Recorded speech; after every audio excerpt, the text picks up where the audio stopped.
반갑습니다 여러분. 게시탐정 장전도사입니다. 오늘 제목은 촛대가 옮겨졌는가 황교안에서 문재인으로. 지난번 총선이 끝난 뒤에 아시다시피 황교안은 처절한 몰락을 했습니다. 그때 어떤 분께서 이제 제 유튜브 댓글로 그 황교안이 실각한 것에 대해서 좀 분석을 해달라고 요청하셨고, 거기에 대한 이제 답변이 오늘 이 방송입니다. 촛대가 옮겨졌다. 우리가 촛대가 옮겨졌다는 말은 이제 계시록에서 7교회 중 에베소 교회 주님께서 하신 말씀으로 유명하죠. 회개하지 않는다면 내 촛대를 너에게서 옮기겠다. 한마디로 기회를 너한테 준 걸 뺏어서 다른 사람에게 주겠다. 이런 의미로 우리가 자주 쓰는 말입니다. 근데 여기서의 촛대는 바로 주님의 촛대가 아니라 뉴월드 오더, 즉 일루미나티의 촛대를 의미합니다. 그러니까 일루미나티들이 자기들의 괴뢰 앞잡이를 내세워서 정권을 꾸리는데 누구를 세우라는지 그 인선을 의미하는 거예요. 어차피 2017년 5월부터 지금까지 문재인이 집권하고 있는데 새삼스레 뉴월드의 촛대가 황교안에게서 문재인에게 옮겨졌냐고 물음표를 붙이는 것은 이유가 있습니다. 원래 뉴월드의 직계는 황교안이었어요. 황교안을 하나님의 사람으로 믿고 계신 분들께는 청천벽력 같은 말씀이겠지만 유감스럽게도 황교안이야말로 대한민국의 진짜 거대한 적이라고 해야 정답입니다. 우리가 흔히 알고 있는 지난 탄핵 사태의 표면적인 스토리 외에 잘 알려지지 않은 비하인드 스토리는 박근혜 대통령의 탄핵은 여시제를 위시한 일루미나티들의 작품이라는 것인데, 박근혜 대통령 임기 말년에 저들은 늘 추진해오던 지방 분권 및 의원 내각제 개헌을 밀어붙여 성사시키고자 시도했었습니다. 제왕적 대통령제의 폐해 어쩌고 씨부리면서 내각제를 주장하는 정치인들, 일루미나티의 앞잡이가 맞습니다. 박근혜 대통령은 그러한 개헌을 단호하게 거부했어요. 독자적인 개헌을 추진하기로 선포했는데 일루미나티의 뒷배를 입은 JTBC가 바로 그날 최순실 태블릿 의혹을 보도함으로써 탄핵의 카운터펀치를 날렸죠. 잘 짜여진 각본대로 탄핵 배신자 62명과 좌빨 주사파들의 협공으로 결국 박근혜 대통령은 탄핵되시고 말았습니다. 탄핵의 주모자는 우리가 흔히 생각하는 것처럼 문재인을 비롯한 좌파 주사파 패거리가 아니에요. 김무성, 유승민, 나경원을 비롯한 사탄파 패거리들입니다. 사기 탄핵파들. 원래 그들이 박근혜 대통령을 축출하고 옹립하려 했던 후임자는 바로 유엔 사무총장을 지낸 반기문이었습니다. 반기문의 유엔 사무총장 임기가 2016년 12월 31일까지였어요. 박근혜 대통령이 축출된 자리에 그를 앉힌 뒤 우리나라를 차별금지법과 스마트시티의 뉴월드 괴뢰 정권으로 만들 생각이었죠. 뜻밖에도 하나님의 직접 개입하심으로 반기문이 스스로 나자빠지는 역사가 벌어짐에 따라 여시제의 직계들이 주춤했고 결국 선수가 입장하자마자 나가버렸기 때문에 대타로 투입한 2번 타자 문재인이 들어서게 된 겁니다.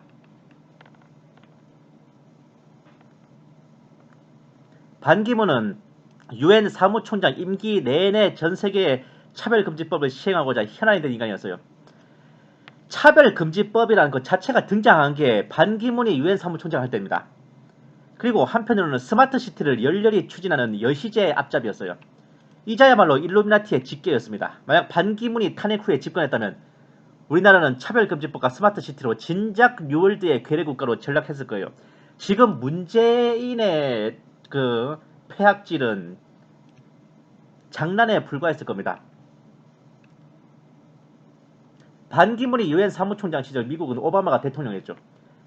차별금지법의 광풍에 휩쓸렸습니다. 우리나라에도 유엔을 통해서 차별금지법을 만들라는 온갖 압력을 넣었어요. 2013년에 법무장관이었던 황교안은 차별금지법 입안을 시도하는 엄청난 배도를 저질렀는데 거의 대부분의 사람들이 이걸 잘 기억을 못하시더라고요.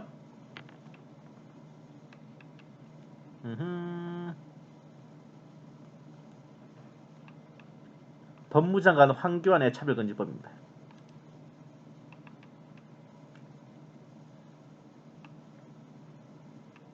황교안이 만든 우리 하나님의 사람은 황교안이 만드는 거니까 동성애 차별금지법 아니겠지.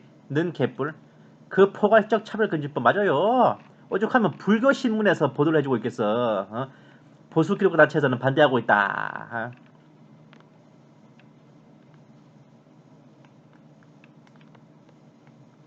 이 최원식 전 의원도 차별금지법을 발의한 대표 정치인입니다. 황교안 법무장관에게 차별금지법 정부안을 준비하는 데 있어 철저한 준비를 당부했습니다.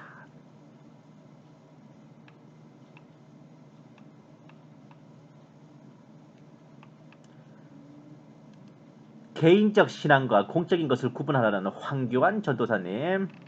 자, 나에게 신앙 얘기를 하지 말라는 말 딱이네. 어? 누가 이거 보고 루머를 했어? 어? 딱이구만. 어? 유엔 사무총장 반기문이 밖에서 압력을 놓고 하나님의 사람 법무장관 황교안이 안에서 작업을 하고 밖에서 들이치고 안에서 작업하고 얼마나 훌륭한 협업입니까 이게. 협업이요 협잡이요. 어? 천만 단위로 기독 의원들의 필사적인 노력으로 그해 차별금지법이 국회로 넘어오기 전에 저지가 됐으니 망정이지. 차별금지법이 덜컥 통과됐으면 우리나라의 운명은 어찌 됐을까. 예? 황교안의 석연찮은 행적에 대해서는 본 탐정이 몇 차례에 걸쳐서 지적했죠. 오늘은 간단하게 정리만 해드리자면 황교안은 애초부터 여시제 수괴 홍석현과 라인이 있는 사람이었습니다.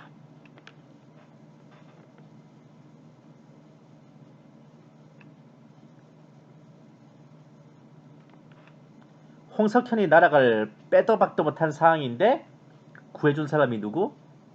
황교안 서울중앙지검 제2차장검사. 오호. 애초부터 의원 내각제 추종자입니다. 차별금지법의 주요 위반자였고 박근혜 대통령 탄핵의 공범이에요. 중국 스마트시티 사업의 주 원료인 투명 전광유리 지글라스의 제조업체가 그의 테마주 관련주입니다. 박근혜 정부의 거의 모든 강요들이 서울구치소에 구속 수감돼 있는데도 황교안만은 적폐로 몰리지 않고 활동하고 있죠.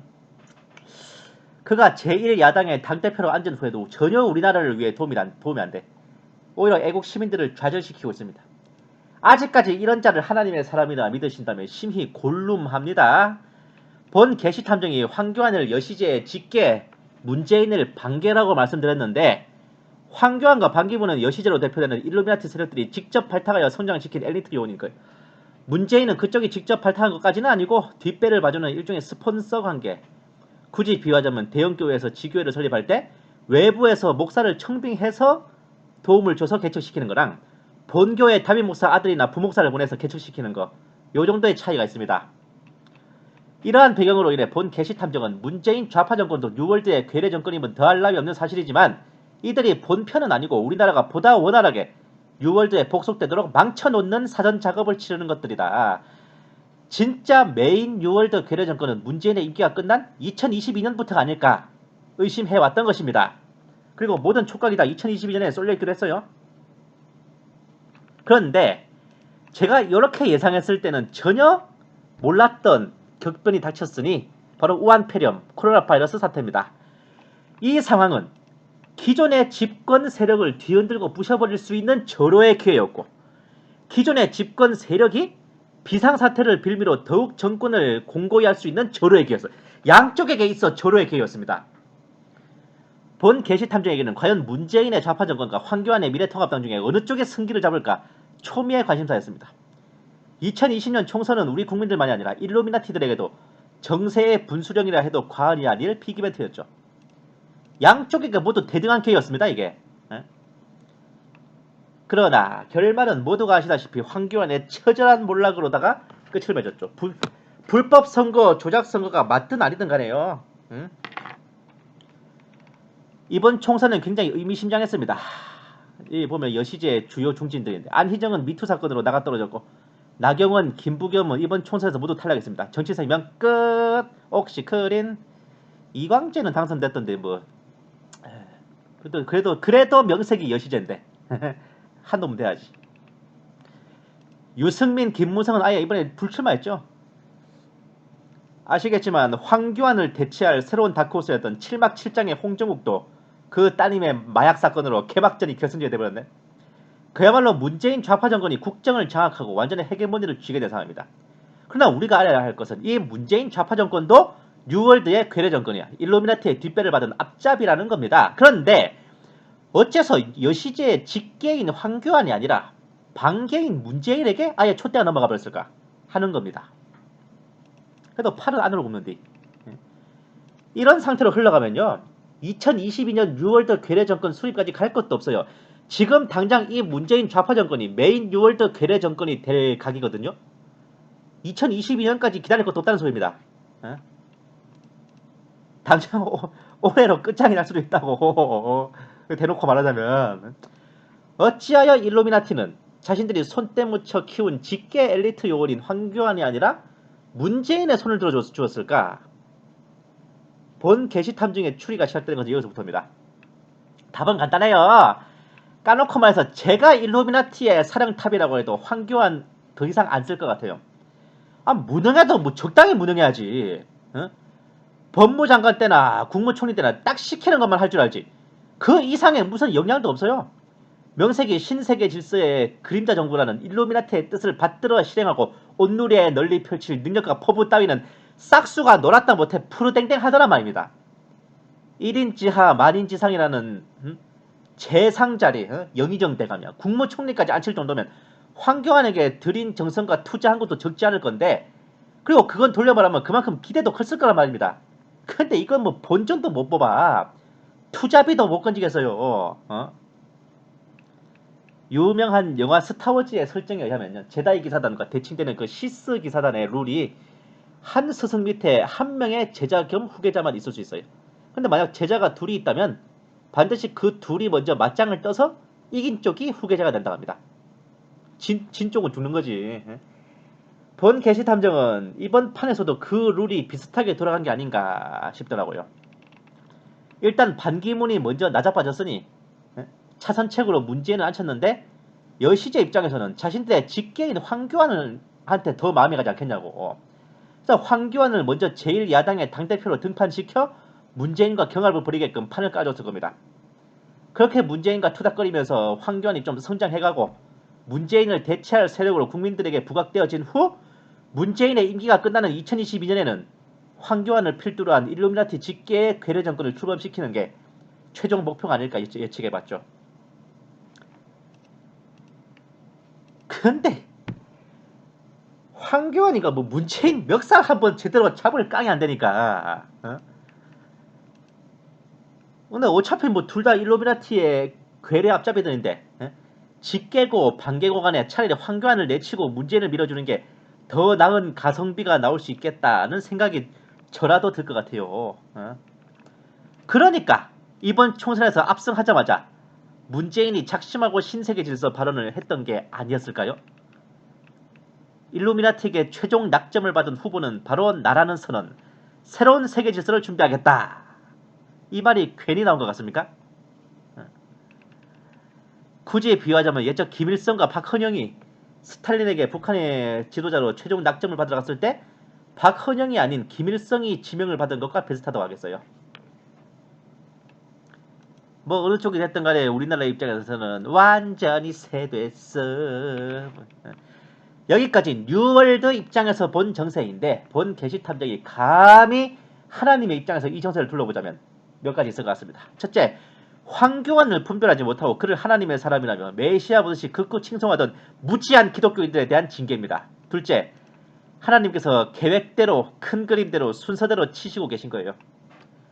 첫 번째는 황교안을 그토록 칭송하고 찬양하던 기독교인들이 이번 총선에서 대판 깨짐으로써 그야말로 대가리가 깨져버린 것 자체가 바로 하나님의 메타작이라고 봅니다. 이제는 더 기대할 것도 없으니 벌벌 떨며 하나님께만 온전히 매달리겠죠. 황교안 같은 머저리를 믿었던 걸 깊이 후회한다면 금상첨화. 두 번째는 어차피 문재인 좌파 정권과 여시제 일루미나티 모두 하나님 입장에서는 배도와 폐악의 대적들입니다. 그러니 순서대로 치셔서 조지신 거라 볼 수 있죠. 이번 총선에서 여시제 주력 멤버들이 대거 탈락하여 정치 생명이 나가야 됐으니 남은 건 문재인 좌파 정권뿐이에요.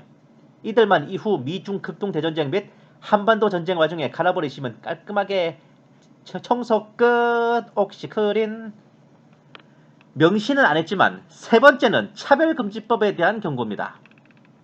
하나님께서는 다른 어떤 것보다 차별금지법을 추진하거나 그 법에 앞장서는 자는 얄짤없이 처단하신다는 걸 이번 총선에서 확실히 제가 느꼈는데, 역대 국회에서 차별금지법이 위반된 것은 4번이었고 그 외 개별적으로 2번이 더 있었어요. 2011년 권영길 의원에 의한 차별금지법 발의, 2012년 김재현 통진당 김재현에 의해서 발의했고, 2013년에는 두 번 있었어요. 김한길, 최원식 이렇게. 그리고 2013년, 2013년이 참 위험했네.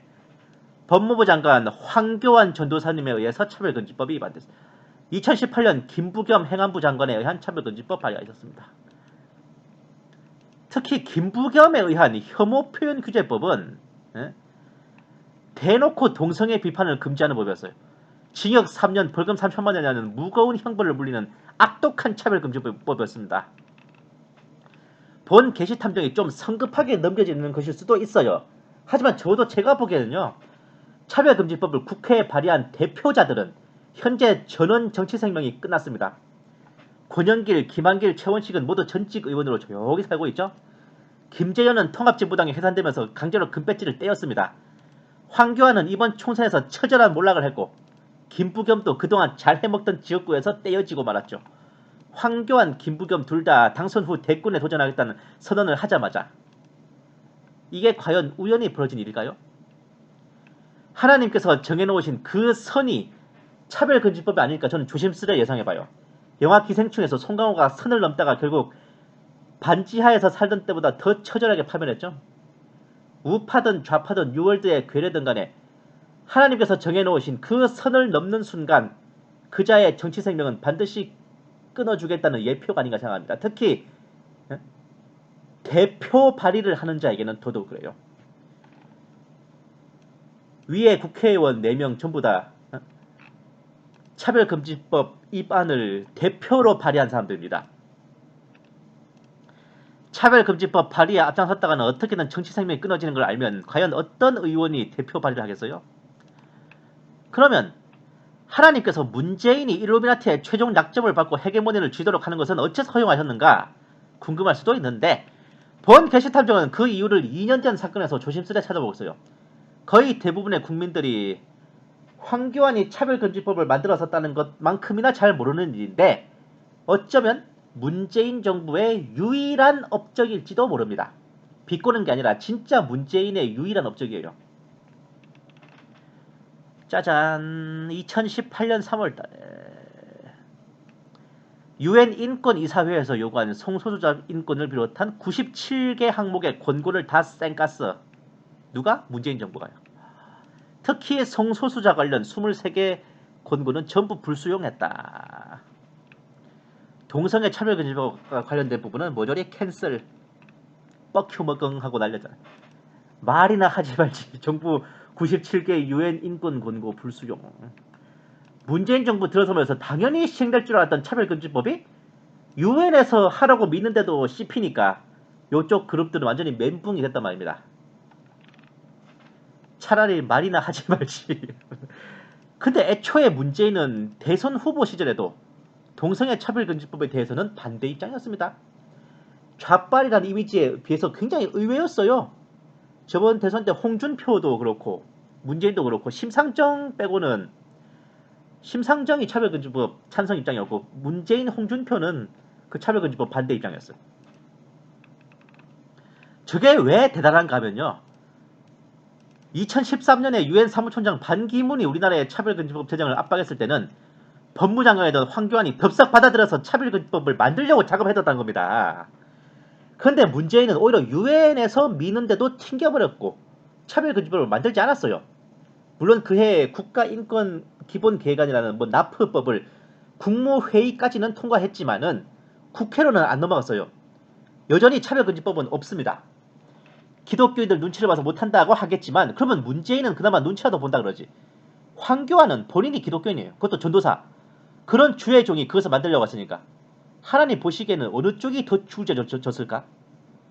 위에 김부겸도 그렇게 나가야 된 게 이유가 있어요. 김부겸도 제가 알기로 기독교인인가 그런데 어떻게 기독교인이 돼가지고 동성애 차별금지법을 만들라 그래? 에? 그리고 문재인이 딱히 기독교인들 눈치를 본다고 하기도 무리인 게 저번 패스트트랙 봤잖아요. 뭐 4+1 해가지고 뭐 문재인이 작심하고 밀어붙이니까 뭐 공수처 연동형 필요자 줄줄 다 통과되잖아요. 그런데도 차별금지법만큼은 이상하리만큼 시행을 안 한 채로 총선까지 왔다는 말입니다. 제 입으로 문재인 칭찬을 하니까 참 식은땀 나는데 어쨌든 저는 지금 사실관계를 설명하고 있는 거예요. 이제 국회도 장악했으니 이제 거의 모든 전권을 다 쥐었습니다. 군국 대사가 다 그 문대가 손에 들어갔다고.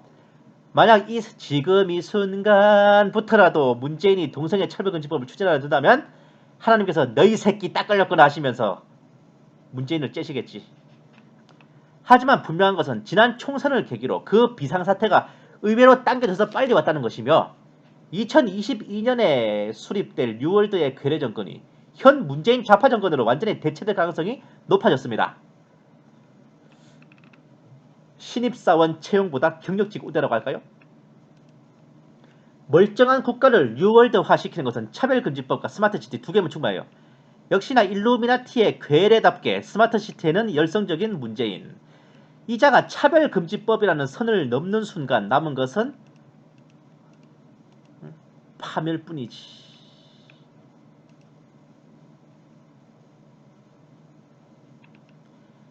이쯤에서 본 게시탐정이 문재인 좌파 정권이 뉴월드의 괴뢰 정권이라는 확실한 도표를 보여드리고 마무리 짓게요. 예전에 음모와 허상 시리즈 마지막 회에서 보여드렸는데 문재인 좌파 정권이 뉴월드의 괴뢰 정권이라는 것은 드루킹이 뜻도 모르고 짓거린 제수이트 설이 아니라 바로 이거예요. 해당 도표는 일루미나티의 최고 사령탑인 300인 위원회의 요원이자 악마 숭배 클럽의 멤버이며 SF 작가 겸 미래학자 허버트 조지 웰즈가 집필한 세계혁명 계획에서 소개한 100년 하고도 수십 년이 넘은 신세계 질서 단일 세계 정부의 청사진입니다. 그 모습과 현 문재인 좌파 정권의 모습을 비교해 보시면 본 게시 탐정의 말을 더욱 쉽게 이해하실 거예요. 자,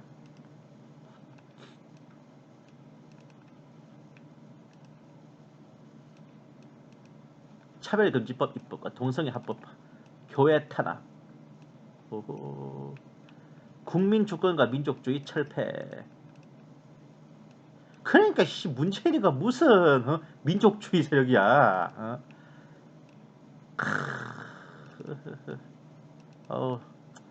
제가 요즘 부부의 세계를 재밌게 보고 있는데 이 6분에 딱 해당됩니다. 우리나라 아침 드라마들도 통상 그렇게도 해. 이제 국무회의, 특별재판부, 국가인권위, 반부편, 이제 공직수사처까지 들어왔습니다.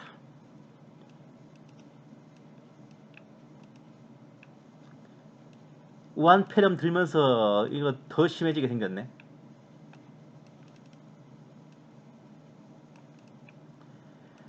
어때요? 무시무시하지 않습니까? 제가 예전에 이제 음모와 허상 시리즈에서 언급해드린 거지만 제가 한 번 더 리바이벌 할게요. 굉장히 중요한 메시지라서 한 번 더 들려드리는 겁니다. 그 무슨 신세계 질서 음모 세력이니 일루미나티, 프리메이슨, 유대자본 이런 것들을 경계한다면 최우선적으로 지금 당장 우리 눈앞에 틀고 앉은 저 좌파 정권을 대항하는 게 당연지사입니다. 대한민국 정통의 정권은 대한민국 제18대 대통령까지가 끝이었어요. 지금의 저 정권은 대한민국 국가와 국민의 정부가 아니라 신세계 질서의 괴뢰 정권이며 그 하수인에 불과합니다. 좀 더 노골적으로 말씀드리자면 좌파 정권의 폐악에 순복하는 것은 신세계 질서의 음모에 동조하고 한판을 보탠 짓으로서 위로는 하나님께 대한 배도이며 아래로는 국가에 대한 반역입니다. 돌려 말하면 좌파 정권의 학정을 경계하며 할 수 있는 몫을 다하여 대항하는 것은 신세계 질서의 세계 정부에 대항하는 정의의 편에 선 것이며 우리가 하나님 편에 있음을 확증하는 것입니다. 우리나라가 영영 신세계 질서의 수중에 넘어가 집어삼켜지느냐 아니면 정상국가로 회복되는가는 하나님의 은혜와 더불어 오늘과 내일 우리의 선택과 행동에 달려있어요. 우리나라에 회복이 없다느니 하는 허탄한 말에 귀를 기울이지 마시고 하나님을 의지하며 또한 각자 해야 할 몫에 최선을 다해야 합니다. 우리가 우리 할 몫을 다하며 맞설 때 하나님께서도 우리를 보시고 그분의 손을 펼치실 거라고요. 이미 망했다 끝났다 이게 당연한 운명이라 여긴다면 우리의 심령을 감찰하시는 하나님께서도 그래 그게 너희 당연한 운명이다 하시면 어떡하실 거예요? 그런 마음을 품는 자에게 하나님은 무엇라 말씀하시겠습니까? 나라가 아주 넘어가더라도 독립운동을 하겠다는 마음으로 좌절과 절망이 없이 맞서는 자를 하나님께서도 함께 하시며 그를 보시고 이 나라 이민족을 살려두실 이유를 찾으실 겁니다. 바빌론으로 끌려온 유다 백성들이 죄다 풀무불이 두려워 느부갓네살의 금신상에 절할 때 사드락과 메삭과 아벳느고 단 3사람만이 절하지 않고 지조를 지켰습니다. 하나님께서는 그 3사람을 보시고 금신상에 절한 유다 백성들을 살려주셨어요. 소돔과 고모라에도 10사람의 의인이 있었다면 그 성읍을 멸하지 않겠다 하셨습니다. 우리의 대한민국이 보기에는 배도와 적용하에 찌들었다한들 4대 교회에서 흰옷을 입고 주님과 동행한 성도들과 같은 참 하나님의 백성, 신부, 자녀가 있다면 하나님께서는 그들을 보시고 이 나라 이 민족을 살려주실 이유를 발견하십니다.